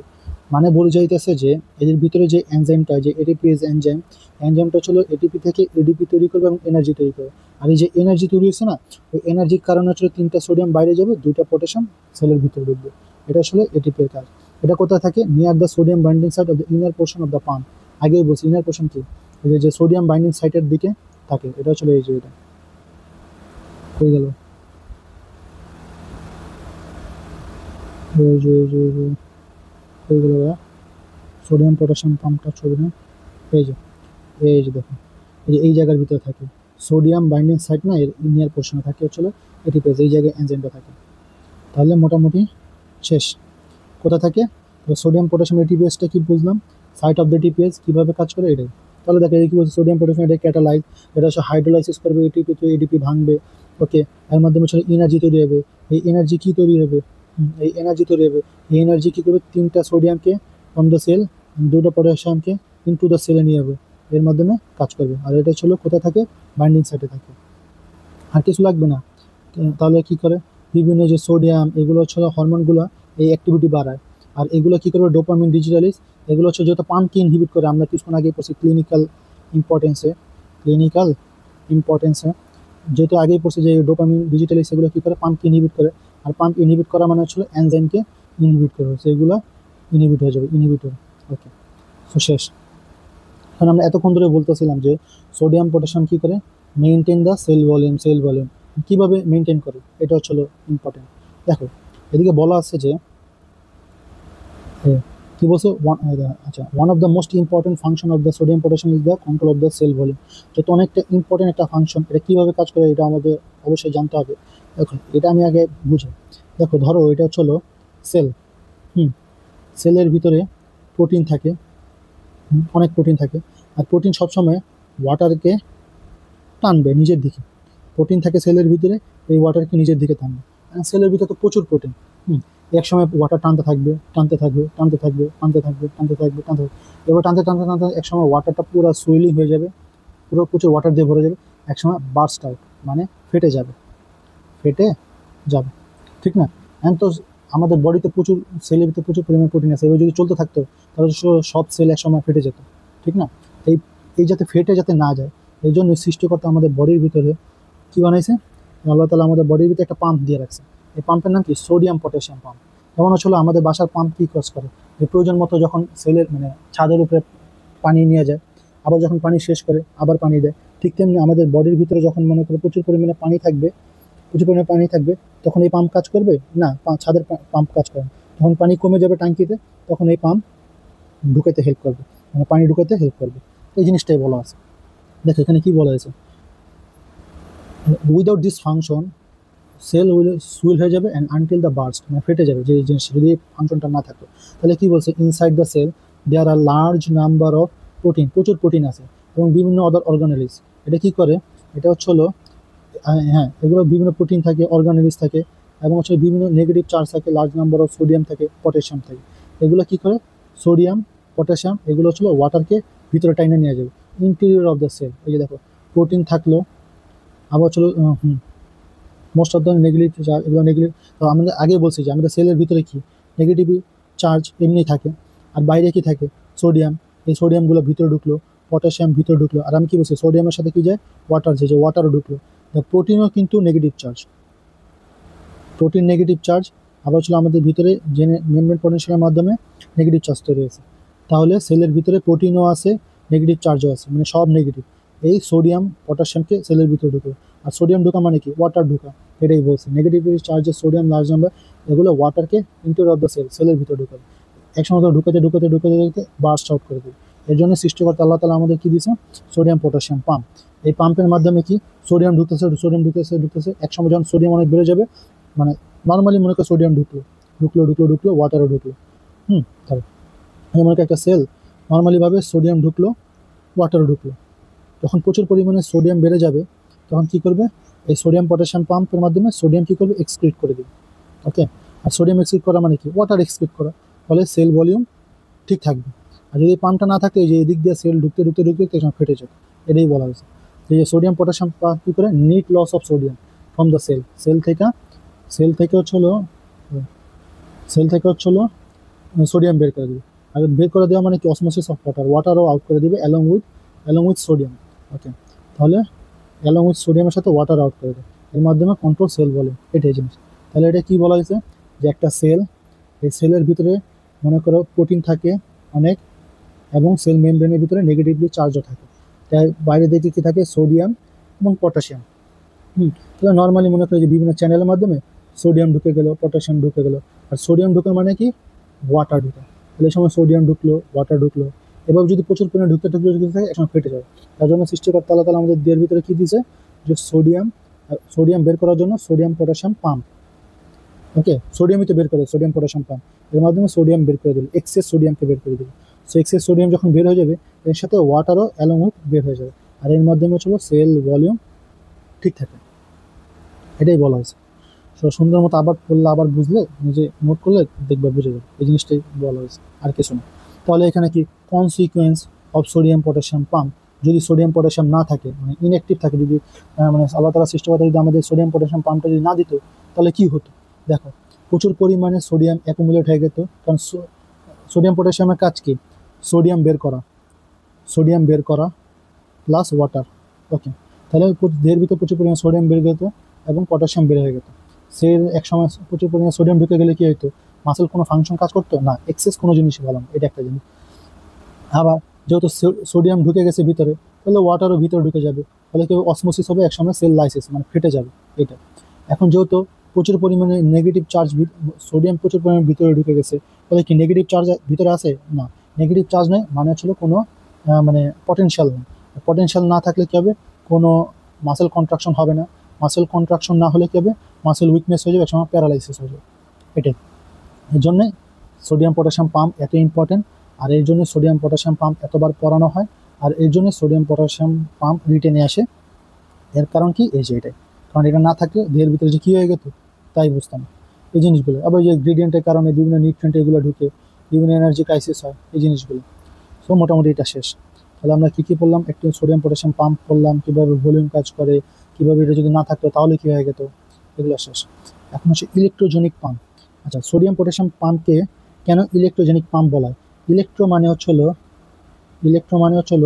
যে ইলেকট্রিক পটেনশিয়াল, আর জেনিক মানে হচ্ছিল, ইলেকট্রোজেনিক মানে হচ্ছে, জেনিক মানে হচ্ছিল জেনারেশন করা, জেনারেশন বা তৈরি। তাহলে সোডিয়াম পটাশিয়াম পাম্পকে কি বলা হয়েছে, সে পটেনশিয়াল তৈরি করে। এই এমন এক পাম্প যে পটেনশিয়াল তৈরি করে। কীভাবে তৈরি করে, আগে বলছি যে 3টা সোডিয়াম বাইরে ফেললো, 2টা পটাশিয়াম ভিতরে ঢুকলো, এর মাধ্যমে ছিল পটেনশিয়াল তৈরি হলো, এটাই বলা হয়েছে। দেখো, electric potential across the cell membrane থাকে, 3টা সোডিয়াম বাই করলো, 2টা পটাশিয়াম ভিতরে ঢুকলো, এর মাধ্যমে নেট পজিটিভ চার্জ তৈরি হলো, নেগেটিভ চার্জও তৈরি হলো, এর মানে বাইরে পজিটিভ আর ভিতরে নেগেটিভ, এই একটা পজিটিভ চার্জ তৈরি হলো না, জেনারেশন তৈরি হলো না, একে বলা হয়েছে across the cell membrane. Electric potential তৈরি হলো অ্যাক্রস দ্য সেল মেমব্রেন, যে সেল মেমব্রেনের চারদিকে একটা পটেনশিয়াল তৈরি হলো, আর প্লাস মাইনাস আমাদের আদান প্রদান হয়। এটাকে বলা হচ্ছে সোডিয়াম পটাশিয়াম পাম্পকে ইলেকট্রোজেনিক পাম্প বলা হচ্ছে। তাহলে কী বলো, 3টা সোডিয়াম বাইরে দিল, 2টা পটাশিয়াম ভিতরে দিল, এর মাধ্যমে বাইরের ভিতরে হচ্ছিল, বাইরে পটাশিয়াম চার্জ বেশি থাকলো পজিটিভ, ভিতরে নেগেটিভ, আর যেহেতু পটেনশিয়াল তৈরি হয়েছে, তাই সোডিয়াম পটাশিয়াম পাম্পকে ইলেকট্রোজেনিক পাম্প বলা হয়। শেষ। সিকল সেল সিনড্রোম এগুলো লাগবে না, কাউন্টার ট্রান্সপোর্টে জাস্ট নাম লাগবে। এই যে এক্সাম্পলগুলো আছে না, এক্সাম্পল কো ট্রান্সপোর্ট, আগে বলছি যে 2টা সাবস্টেন্স সেম ডিরেকশনে যাবে, এটাকে হচ্ছে কো ট্রান্সপোর্ট। সোডিয়াম গ্লুকোজ একসাথে যাবে, সোডিয়াম অ্যামাইনো অ্যাসিড একসাথে যাবে, এগুলো বায়োকেমিস্ট্রিতে আরও ডিটেলসে জানবো। এই শেষ, আর কিছু লাগে। তোমাকে যদি বলা হয় যে মেকানিজম কি, ধরো মনে করি যে একটা ট্রান্সপোর্ট আছে, এখনই দেখা দেয়, মনে করি একটা ক্যারিয়ার ট্রান্সপোর্ট, এর ভিতরে যখন সোডিয়াম লাগবে, এর সাথে ধরো গ্লুকোজ এসে লাগবে, এবং 2টা একসাথে সেলের ভিতরে ঢুকবে। ওকে, এটাকে বলা হচ্ছিল কো ট্রান্সপোর্ট। শেষ, আর কিছু না, এগুলো আর কিছুই লাগবে না। কাউন্টার ট্রান্সপোর্ট লাগবে না। কাউন্টার ট্রান্সপোর্টে যদি জাস্ট ইম্পর্টেন্ট ফর যেহেতু ভাইবা, এটা কি এক্সাম্পলগুলো লাগবে, 2টা সাবস্টেন্স অপোজিট ডিরেকশনে যাবে, এটাকে বলা হচ্ছিল কাউন্টার ট্রান্সপোর্ট। শেষ। তো একই কি, যেমন একটা ট্রান্সপোর্টার আছে, ট্রান্সপোর্টে যদি মনে করি সোডিয়াম ঢুকলো এক সাইডে, অপোজিটে কি ক্যালসিয়াম ঢুকলো, সোডিয়াম একই সাথে ভিতরে ঢুকবে, ক্যালসিয়াম একই সাথে বাইরে যাবে, এটাকে বলা ছিল কাউন্টার ট্রান্সপোর্ট। শেষ। সোডিয়াম হাইড্রোজেন সেম, এত ঢুকে, আর কিছু লাগবে না, এগুলো কিছু লাগবে না। তারপর ডিফিউশন, এটার হচ্ছিল জাস্ট এক্সাম্পলটা, মানে সংজ্ঞা লাগবে, এক্সাম্পল লাগবে, টাইপ লাগবে, এগুলো জানা রাখতে পারো। আচ্ছা, ডিফিউশন মানে হচ্ছিল একটা জিনিস মনে রাখবে যে বক মানে হচ্ছিল বতে বেশি, কতে কম। ওকে, সো ডিফিউশন মানে কি, মুভমেন্ট অফ মলিকিউলস। এতক্ষণ কিন্তু আমরা পাহাড়ের উপরে উঠতেছিলাম, মানে লো থেকে হাই এর দিকে যাচ্ছিলাম, রাইট? এখন আমরা কি হাই থেকে বেশি থেকে কমের দিকে যাব, মানে কি মুভমেন্ট অফ মলিকিউলস।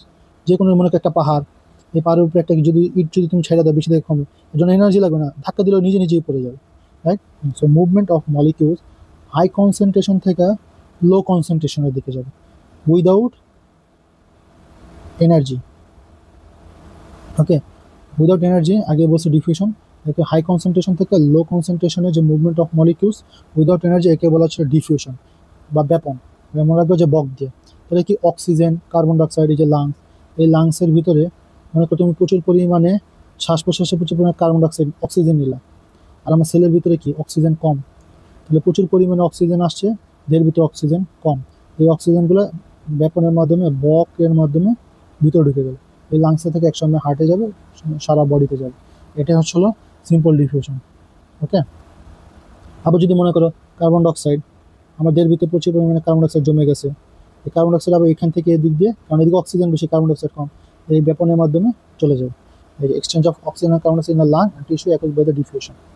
ডিফিউশন আমরা কি বলছি, একটা ছিল সিম্পল ডিফিউশন, একটা হচ্ছে ফ্যাসিলিটেড ডিফিউশন।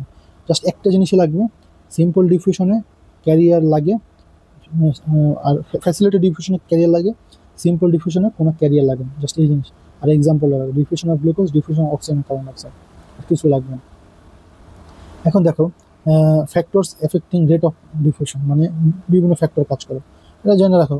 যেমন মনে করো এই যে পাহাড় থেকে উপর থেকে নিচে, বা সেলের ভিতরে, বা মনে করো যে সেলের ভিতরে এদিকে প্রচুর পরিমাণে বেশি আছে, এদিকে কম আছে। এদিকে যদি অনেক বেশি থাকে, বা যেমন একটা গ্লাস, এই গ্লাসের ভিতরে প্রচুর পরিমাণে এতটুকু পানি, প্রচুর পানি, আর এদিকে ছোট একটা গ্লাস, এদিকে অল্প পানি, এদিকে একটা যদি পাইপ দেওয়া দাও, তাহলে কনসেন্ট্রেশন, যদি রেট অফ কনসেন্ট্রেশন যত বেশি কনসেন্ট্রেশন থাকবে তত বেশি ব্যাপন হবে। যদি মনে করো বড় বড় কণা থাকে, তাহলে ডিফিউশন হবে বেশি, ভর করে চলে যাবে। ওকে, তারপর ছিল দুইটা রিজন, রেট অফ ডিফিউশন আর রেট ডিস্টেন্স। যদি মনে করি কাছাকাছি থাকে তাহলে অনেক ফাস্ট যাবে, আর যদি একটা এইদিকে আরেকটা আমাকে কোনার দিকে আমি দিলাম, এখান থেকে একটা পাইপ টেনে দিলাম, তাহলে অনেক আস্তে আস্তে যাবে না, তাহলে হচ্ছিল ডিস্টেন্স কাছাকাছি থাকতে হবে। টোটাল সারফেস এরিয়া যত বড় থাকবে, যত বড় পাইপ থাকবে তত বেশি ডিফিউশন হবে, যদি অল্প পাইপ থাকে তাহলে কম ডিফিউশন হবে। টেম্পারেচার আমরা জানি হচ্ছে টেম্পারেচার হলে গতি বাড়ে, আর গতি বাড়লে বিভিন্ন অণুগুলোর আদান প্রদান বেশি হবে। মলিকুলার ওয়েট, যত বড় কণা হবে তত ফাস্ট যাবে। Thickness of the cell membrane, cell membrane যদি মোটা হয় তাহলে মনে করি যে তাহলে এই যে এটা যদি মোটা হয় তাহলে কি আদান প্রদান হবে না, আদান প্রদান হবে, ডিফিউশন কমে যাবে। এটা একটা। লিপিড সলিবিলিটি, যত বেশি লিপিড সলিবল হবে তত বেশি ডিফিউশন হবে, কারণ কি সেল মেমব্রেনের যে মেমব্রেনটা সেটা হচ্ছে lipid soluble, so cell membrane যেটা, আর যদি সাবস্টেন্স সেরকম হয় তাহলে আদান প্রদান হবে বেশি, এটাই বলা হয়েছে। নাম্বার অফ প্রোটিন চ্যানেল যত বেশি হবে, চ্যানেলের মাধ্যমে ডিফিউশন হবে বেশি, এটাই। তারপর ইলেকট্রিক্যাল পটেনশিয়াল যত বেশি হবে, প্রেশার ডিফারেন্স যত বেশি হবে, এগুলো তো থাকলে নর্মালি এমনিই চলে যায়, এটাই।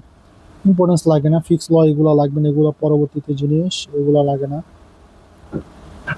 আচ্ছা, ফ্যাসিলিটেড ডিফিউশন জাস্ট একটা জিনিসই বলা হয়েছে যে একটা ক্যারিয়ার প্রোটিন লাগে, মানে সেমি, মানে হাই থেকে লোতে যাবে, একটা ক্যারিয়ারের মাধ্যমে হাই থেকে লোতে যাবে, তো সে একটা ক্যারিয়ার প্রোটিন লাগবে, বাট এনার্জি ইউজ করা যাবে না, এনার্জি যাবে না। মনে করো ধরো একটা পাহাড়, এই পাহাড়ের উপরে মনে করো একটা, দেখো এই যে আমরা এতক্ষণ বললাম যে গাড়ি থেকে নিচ থেকে উপরে যেতে কিন্তু অনেক কষ্ট, হাই এনার্জি দিয়ে যেতে হবে, রাইট? কিন্তু বেশি থেকে যখন তুমি কমের দিকে যাবা, আর উপরে মনে করো একটা ক্যারিয়ার আছে, গাড়ি আছে, এই গাড়ির কোনো তেল লাগবে না, গাড়িটা ছেড়ে দিলে কিন্তু এমনি এমনি চলে যাবে, ও পাহাড় থেকে এমনি নিচে পড়ে যাবে, সো এনার্জি লাগবে না, এই জিনিসটাই বলা আছে। এদিকে কোনো এনার্জি লাগবে না, জাস্ট এমনি আদান প্রদান হয়ে যাবে, এটাকে বলা হচ্ছে ফ্যাসিলিটেড ডিফিউশন। ফ্যাসিলিটেড ডিফিউশন কি, হাই থেকে লোয়ের দিকে যাবে substance with the help of career protein, কিন্তু কোনো এনার্জি লাগবে না, শেষ। এটা ছিল ফ্যাসিলিটেড ডিফিউশন, শেষ। তারপর ছিল এদিকে কি বলা হয়েছে, এই যে সব তো বললাম সিম্পল ডিফিউশন কি, ফ্যাসিলিটেড ডিফিউশন কি, কোন কোন জিনিস, জাস্ট এদিকে কোনো এনার্জি লাগে না, এটা বলতে হবে মাস্ট। ক্যারিয়ার প্রোটিন লাগবে কিন্তু এনার্জি লাগবে না, আর এর এক্সাম্পলটা লাগবে, শেষ। ভিম্যাক্স বলতে কি বুঝাইছে, ভিম্যাক্সটা হচ্ছিল মনে করো, দেখো যে আমরা বললাম না যে একটা মনে করো গ্লাস বা সেল, ধরো এদিকে প্রচুর পরিমাণে পানি, আর এদিকে হচ্ছিল এখান থেকে একটা পাইপ দিল, আর এদিকে যার কনসেন্ট্রেশন বেশি, যার মনে করো পরিমাণ বেশি, খুব ফাস্ট যাবে, রাইট? আর যদি মনে করো একটা মনে করো এত বড় গ্লাস কিন্তু পানি আছে এতটুকু, এদিকে দিলে তুমি পাইপ, অল্প একটু যাওয়ার পরই শেষ, কারণ কনসেন্ট্রেশন কম, এই জিনিসটাই বলা হয়েছে। যে একটা মনে করো যে ডিফিউশন সাবস্টেন্স, যে সাবস্টেন্সটা ডিফিউশন হবে তার কনসেন্ট্রেশন যত বেশি হবে তার রেট অফ ডিফিউশনের পরিমাণটাও ম্যাক্সিমাম হবে, এই জিনিসটাই বলা হচ্ছে। সো ভিম্যাক্স শেষ। তারপর হচ্ছে হলো এই যে সিম্পল ডিফিউশনের ফ্যাসিলিটি ডিফিউশন সেম জিনিস যেগুলো বললাম। তারপর হচ্ছে হলো যা বলা হয়েছে সেম জিনিস, অ্যাক্টিভ ট্রান্সপোর্ট এবং ডিফিউশন কি, এদিকে কনসেন্ট্রেশনের এগেনস্টে কাজ করবে, এদিকে টুয়ার্ড কাজ করবে, মানে সেম ডিরেকশনে যাবে, এদিকে এনার্জি লাগবে, এদিকে এনার্জি লাগবে না, মানে এতক্ষণ যা ব্যাখ্যা দেওয়া হয়েছে ওই জিনিসগুলো জাস্ট একটা ছক আকারে ডিফারেন্ট করে দিলে হবে। এদিকে ক্যারিয়ার প্রোটিন লাগবে, এদিকে লাগতেও পারে নাও লাগতে পারে, এটা কি ডিফিউশনে লাগতে পারে, না লাগবে, কারণ না লাগবে, লাগবে কোথায়, ফ্যাসিলিটি ডিফিউশনে। মেমব্রেন অবশ্যই লাগবে, এদিকে লাগতে পারে নাও লাগতে পারে। স্যাচুরেশন অফ ক্যারিয়ার, কারণ স্যাচুরেশন না হলে এনার্জি লাগবে, ওকে, এনার্জি দ্বারা স্যাচুরেশন হয়, যেহেতু এদিকে এনার্জি লাগছে তাই স্যাচুরেশন লাগবে, এদিকে এনার্জি নাই তাই স্যাচুরেশন লাগবে না, এদিকে যে কোনো ডিরেকশনে যেতে পারে। এটি অ্যাক্টিভ ট্রান্সপোর্ট, ফ্যাসিলিটি ডিফিউশন, যা বলা হয়েছে তখন ওই জিনিসগুলো জাস্ট ছক আকারে দিয়ে দিলে হয়ে গেছে, আর কিছু লাগবে না। তো ডিউ 18, মানে এটা মোটামুটি ভালো ইম্পর্টেন্ট।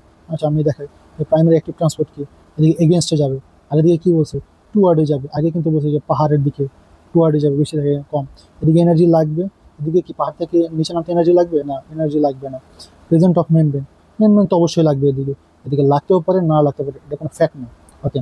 ইউনি ডিরেকশনাল, একই ডিরেকশনের উপরে দিকে উঠতেছে, এটা ক্যান অপারেট বাই ডিরেকশন, যখন পাহাড় থেকে উপরে পড়বে এবং এনার্জি নাই, সে পাহাড়ে এদিকেও যেতে পারে ওদিকেও যেতে পারে, যে কোনো ডিরেকশনে যেতে পারে। তারপর হচ্ছে রিলিজ অফ ইলেকট্রোকেমিক্যাল গ্রেডিয়েন্ট, অবশ্যই এর উপরে নির্ভর করে না, এদিকে এর উপর নির্ভর করে, কারণ হচ্ছিল উপর থেকে নিচের দিকে নামতে হবে। রোল অফ ক্যারিয়ার প্রোটিন, দেখি ক্যারিয়ার প্রোটিন লাগবে কিন্তু এদিকে কোনো এনার্জি দিবে না, impart energy to the transport substance, মানে ক্যারিয়ার প্রোটিনে এনার্জি দিতে হবে, এর ক্যারিয়ার প্রোটিনে কোনো এনার্জি লাগবে না, এটাই বলা হয়েছে। Secondary active transport facility division তেমন ইম্পর্টেন্ট না। আচ্ছা সবচেয়ে বেশি ইম্পর্টেন্ট হচ্ছিল এটা যে অ্যাক্টিভ ট্রান্সপোর্ট এবং প্যাসিভ ট্রান্সপোর্টের ব্যাখ্যাটা, এটা অনেকবার আসে, এই জন্য আমি বলে দিই, বাস কিছু না সেম জিনিসই যা পড়লাম এতক্ষণ সেটা যদি তুমি ছক আকারে দিয়ে দাও তাইলে হয়ে যাবে। তাও দেখি আমরা যে অ্যাক্টিভ ট্রান্সপোর্ট মানে কি, অ্যাক্টিভ ট্রান্সপোর্ট একটা প্যাসিভ ট্রান্সপোর্ট, অ্যাক্টিভ ট্রান্সপোর্ট হচ্ছে এগেনস্টে যাবে, প্যাসিভ ট্রান্সপোর্ট মানে কি টুয়ার্ড দ্য, মানে ওই ডিরেকশনে যাবে। আচ্ছা অ্যাক্টিভ ট্রান্সপোর্ট মানে কি এনার্জি লাগবে, প্যাসিভ মানে কি এনার্জি লাগবে না, ওই যে শুরুর দিকে যে ব্যাখ্যা দিয়েছিলাম, এনার্জি এগেনস্টে যাবে অপোজিটে যাবে, মানে এটা কি টুয়ার্ড দিকে পাহাড়ের দিকে যাবে, এটা পাহাড়ের উপরের দিকে যাবে, এদিকে কি এনার্জি লাগবে, দেখো তুমি পাহাড়ের ছবিটা মনে রাখবা জাস্ট হবে। অ্যাক্টিভ ট্রান্সপোর্ট মানে কি নিচ থেকে উপরে যাবে, ওকে। আর ইয়া কি বলে প্যাসিভ ট্রান্সপোর্ট মানে কি উপর থেকে নিচের দিকে যাবে, ওকে। তাহলে দেখো এটা কি এগেনস্টে যাবে, পাহাড়ের উপরের দিকে যাবে, দেখো এগেনস্টে যাবে, নিচে কোথায় গেল আবার, অ্যাক্টিভ ট্রান্সপোর্ট কি নিচের থেকে উপরের দিকে যাচ্ছে, রাইট, পাহাড়ে এগেনস্টে গেলাম। আর এটা কি টুয়ার্ড, পাহাড়ও নিচে নেমে গেছে আমরাও নিচে নেমে গেছি, ওকে। এদিকে নিচের থেকে উপরে গেতে কি এনার্জি লাগবে, লাগবে, হ্যাঁ লাগবে। ক্যারিয়ার প্রোটিন লাগবে, হ্যাঁ লাগবে, উপরের দিকে গেছে। মেমব্রেন অবশ্যই এদিকে লাগবে, কারণ তুমি নিচে থেকে উপরে দিকে অবশ্যই মনে করে মেমব্রেন বা কাপড় চোপড় পরে যাচ্ছ, ওকে। স্যাচুরেশন অফ ক্যারিয়ার মানে হচ্ছিল ক্যারিয়ার প্রোটিনটা এনার্জি, এনার্জি লাগা মানে হচ্ছিল স্যাচুরেশন করা, ওকে। তারপর এদিকে দেখো কি এদিকে কি বলা হয়েছে, এদিকে বলা হয়েছে যে উপর থেকে নিচে, উপর থেকে নিচের দিকে কি এনার্জি লাগবে না, এমনি গাড়ি ছেড়ে দিলে চলে যাবে। ক্যারিয়ার প্রোটিন দেখো তুমি এমনিও হাইটে নামতে পারো অথবা গাড়ি দিয়ে ঠাইলা নামা দিলেও হয়ে যাবে, সো দুইটাই লাগতে পারে। সিম্পল ডিফিউশনে লাগবে না কিন্তু ফ্যাসিলিটি ডিফিউশনে রিকোয়ার্ড লাগবে, not required in simple diffusion. Membrane কি উপর থেকে যখন নিচে নামবা, তুমি যখন গাড়ি দিয়ে নামবা লাগাইতে পারো গাড়ির পর্দা, আর যখন উপর থেকে নিচে নামবা যদি খালি হাতে নামো তাহলে কি মেমব্রেন নাও লাগতে পারে। আর যেহেতু এদিকে এনার্জি লাগতেছে না তাহলে কোনো স্যাচুরেশন প্রয়োজন পড়বে না। ডিরেকশন অফ মুভমেন্ট, এটা যখন এইদিকে ডিরেকশনটা কি নিচের থেকে উপরের দিকে একটা ডিরেকশন, ইউনি ডিরেকশনাল যাবে, নিচের থেকে উপরের দিকে যাবে। আর উপর থেকে যখন তুমি পাহাড়ের উপর থেকে নিচে পড়বে তখন একবার এমনি চলে যেতে পারো, অমনি চলে যাবে বাই ডিরেকশনের দিকে, এটাই, আর কিছু লাগবে না। এদিকে ডিপেন্ড লাগবে না, এদিকে ডিপেন্ড লাগবে, এই তাহলে এটা ইম্পর্টেন্ট দেখে এটা সুন্দর মতো সবগুলো পয়েন্ট ব্যাখ্যা করে দিলাম। এটা ছিল রিটেনের জন্য ইম্পর্টেন্ট, ভাইভাতেও জিজ্ঞেস করেন। তারপরে এগুলো আয়ন চ্যানেল, এগুলো এখন আপাতত লাগে না, এই লেভেলে লাগে না। অসমোসিস মানে কি আমরা অনেক সময় দেখতাম না, ওই যে যে ছোটোকালে পড়ছিলাম যে একটা মনে করেন আঙুর থাকে, আঙুর ছিল শুকনো থাকে, পরবর্তীতে যখন তুমি পানিতে ভিজা দাও তখন এটা এত বড় হয়ে যায়, কীভাবে এই পানিগুলো শুষে নিছে, পানি শুষে নিছে, তো এটা কি পানি শুষে নিছে, এই জিনিসটাই বলা হয়েছে। দেখো এদিকে ছিল মাইগ্রেশন হবে সলভেন্ট মলিকিউল, মানে পানি আদান প্রদান হবে, ওকে, পানি আদান প্রদান from the solution of lower concentration থেকে হায়ার কনসেন্ট্রেশনের দিকে।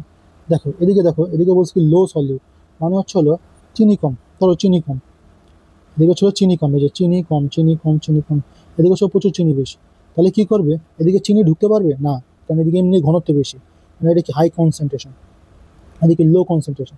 তাহলে এদিকে কি যাবে, এদিকে যাবে হচ্ছে পানি। দেখো পানি যে এদিকে প্রচুর পরিমাণে পানি ভরে দেবে, দেখো এই যে প্রচুর পরিমাণে পানি চলে গেছে। ঠিক তেমনি যে আঙুর যখন শুষ্ক ছিল, আঙুর, এই আঙুরের ভিতরে কোনো পানি ছিল না, ভিতরে কিন্তু পানি কম, ভিতরে পানি কম, পানি কম। আর যখন গ্লাসের ভিতরে ছিল তখন বাইরে পানি বেশি, পানি বেশি। হুম। তাহলে কিন্তু কিছুক্ষণ পর কি করবে, এই পানিগুলো শুষে নিছে, পানি শুষে নিয়ে এমন ফুলে যাবে। মানে বেশি থেকে কমের দিকে এই যে পানির আদান প্রদান, এটাকে বলা হচ্ছিল অসমোসিস বা সেমি পারমিয়েবল। বুঝতে পারছো? এই দেখো এটা মনে করো একটা গ্লাস, এই গ্লাসের ভিতরে প্রচুর পরিমাণে পানি, হ্যাঁ।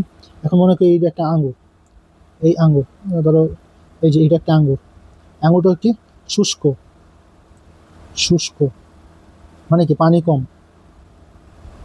আর এদিকে কি পানি বেশি, পানি বেশি।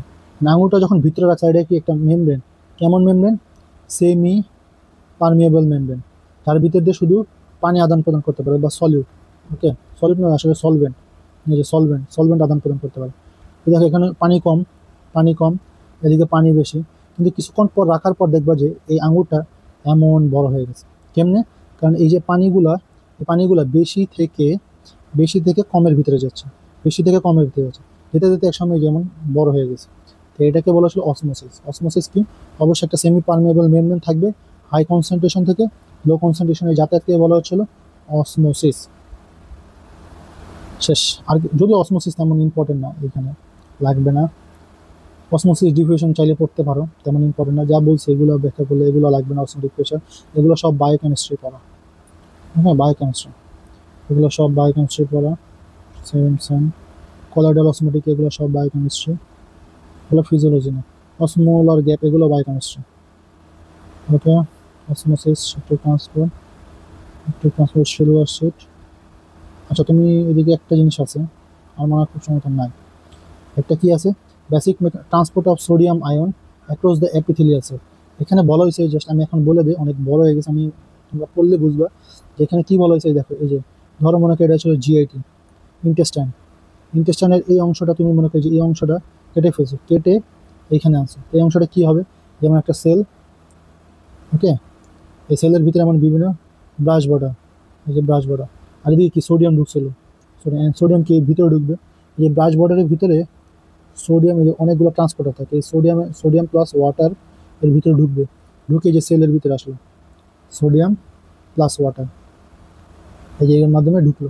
এক সময় সেলের পরে এদিকে কি, এদিকে বিভিন্ন ব্লাড ভেসেল থাকে, এখান থেকে যে অ্যাবজর্পশন করলো না, যে আমরা খাবার দাবার যে খাই, খাবার দাবার অ্যাবজর্পশন করে এখান থেকে ব্লাড ভেসেলে যায়, এই সেলের ভিতরে ঢুকলো, দেন এখান থেকে চলো ব্লাড ভেসেলে ট্রান্সফার হবে।